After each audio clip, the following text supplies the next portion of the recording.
প্রমাণ করুন যে 1 থেকে 125 পর্যন্ত সকল বিজোড় সংখ্যার যোগফল 169 থেকে 209 পর্যন্ত সংখ্যাগুলোর যোগফলের সমান। মানে প্রশ্ন দুইটা। প্রথমে যদি প্রশ্ন বলি এক হুম। থেকে একশো পঁচিশ পর্যন্ত সংখ্যাগুলোর যোগফল বের করো। 1 থেকে 125 পর্যন্ত বিজোড় সংখ্যাগুলোর সংখ্যা। যোগফল বের করো। হুম হুম। তাহলে প্রথমে যদি চিন্তা করি 1 থেকে 125 বের করো, তাহলে ব্যাপারটা এমন না 1 3 5 125। হুম। তার মানে এখান থেকে আমি পাচ্ছি কিন্তু এ এ সমান হচ্ছে 1, বি সমান পাচ্ছি 2 বিজোড়, আর এন তম আচ্ছা, পদ।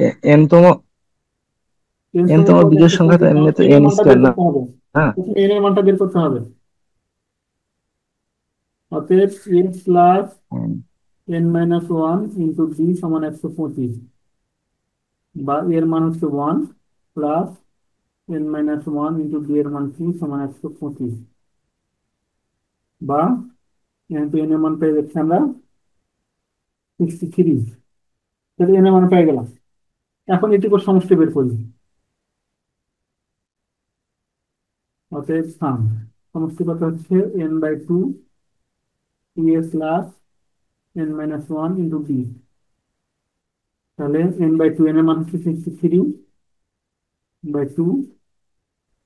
2a এর মান হচ্ছে 1 প্লাস n-1, তাহলে 63-1 62, বি এর মান 2। তাহলে 2 কমন নিলে 63, 2 কমন নিলে এখানে থাকতেছে 1 প্লাস 62, তাহলে 63 × 63। এখান থেকে পেয়ে যাচ্ছে আমরা 3969, ঠিক আছে না?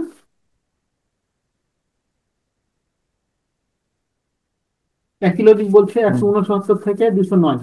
তার মানে হচ্ছে 169 যোগ 171 প্লাস ডট ডট ডট করে চলতে থাকবে 209 পর্যন্ত। হুম। আচ্ছা, তাহলে এখান থেকে এর মান কত?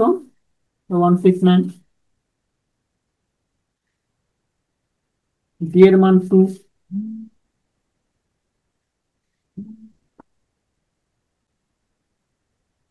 এরকম তো করছো।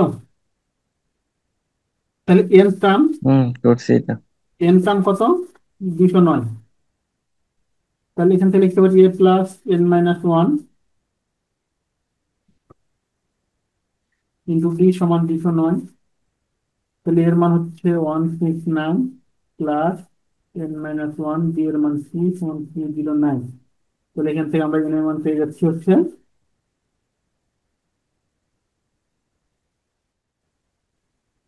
21। এর মান পেয়ে গেলাম 21। তাহলে এখন সমষ্টি বের করো। অতএব সাম সমান উস, n/2 a plus n-1 D.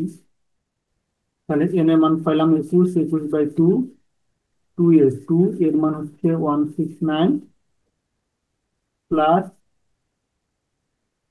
21-1 20 × 2। দেখো এটা ক্যালকুলেশন করে ওটাই আসবে 3969। টু টু কাটা নিলে কত থাকে?